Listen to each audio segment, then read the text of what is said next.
अपने अपने टूटे हुए दिल को ठीक करने के लिए, अपने बिखरे हुए ख्वाबों को समेटने के लिए और अपनी ख्वाहिशों को पूरा करने के लिए आपको अपने खालिक पर एतबार करना पड़ेगा। याद रखना कि आपका टूटा हुआ दिल आपकी तकदीर में था, ताकि आपको पता चल सके कि आपके लिए कौन और क्या बेहतर है। हर टूटा हुआ ख्वाब, टूटा हुआ दिल, जो कुछ भी आपको तकलीफ़ देता है, नामुकम्मल ख्वाहिशात जो आपको दर्द पहुंचाती हैं, सबको ठीक करने के लिए आपको यकीन करना होगा।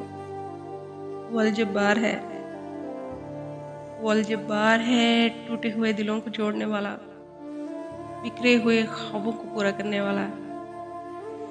इस पर यकीन रखो और इससे मांगते रहो, क्योंकि सिर्फ वो ही आपकी तकदीर बदल सकता है, आपकी दुआओं को कबूल कर सकता है। बेशक वो हर चीज़ पर कादिर है।